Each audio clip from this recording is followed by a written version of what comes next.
Morning Music Talks in Thailand. So I wanted to talk about practicing. Because practicing for the musician is really the most important thing for anyone who wants to improve. And I'm going to tell you about things that I've learned and used at work. The reason I learned that the importance of practicing is when a teacher from Juilliard moved in with me and gave me training and pointed out that showed me to practice the correct way, and I just went leaps forward once I started doing what he told me to do. So I'm going to share it with you.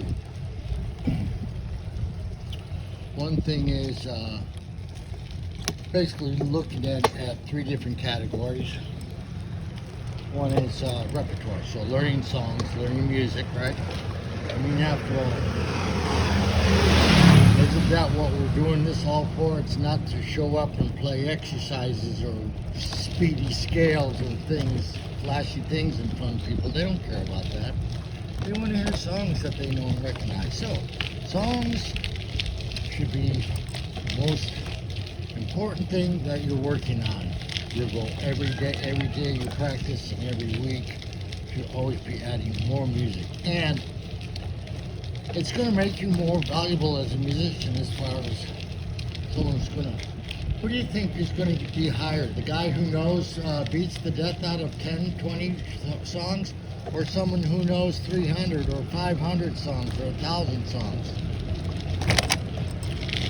I think it's the guy that knows a ton of songs. He's the one you're going to see that has the gigs, that's working and pleasing his customers.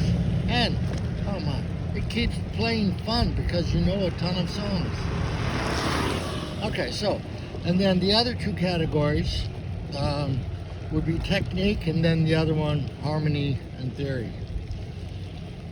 So technique, it's always good to spend a little time on taking all the major scales through 12 keys, both hands.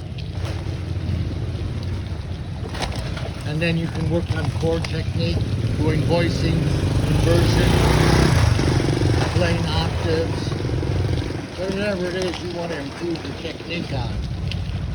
Those are the main two categories would be scales, chords, octaves, voicing, shapes. I think the most valuable thing for pianist technique-wise practice is chords, inversions, and voicings.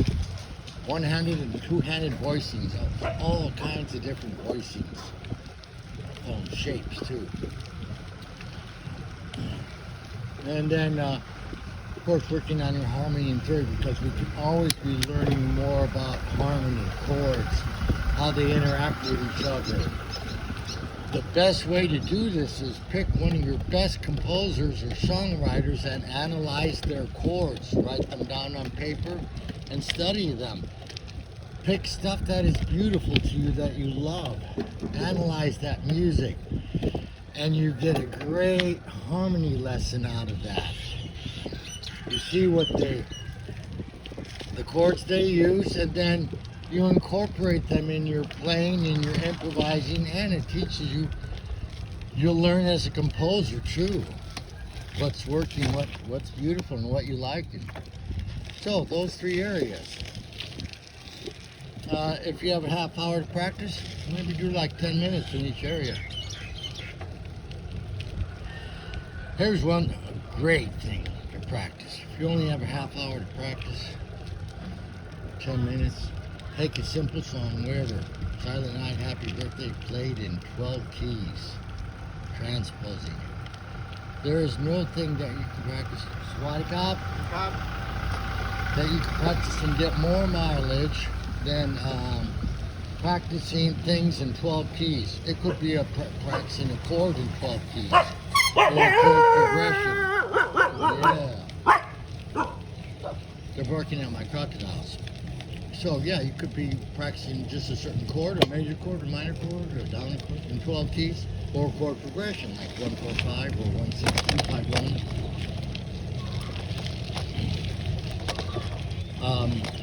I started taking like basic jazz standards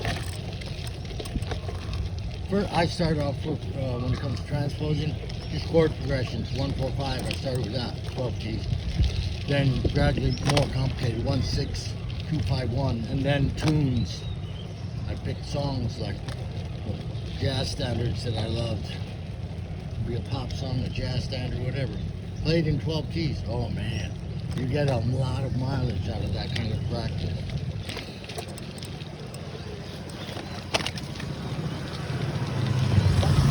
Okay, I think for this little discussion of harmony and chords, that's good for this little morning bike ride. Let me know if these little morning talks if they're helpful or not. I'm just testing this out. Not sure if you can hear me good enough because, you know, I'm on the bike and my mouth is not too close to the microphone on the phone, traffic noise, etc. But hopefully if you get something out of it, let me know. Okay, have a great day. God bless you.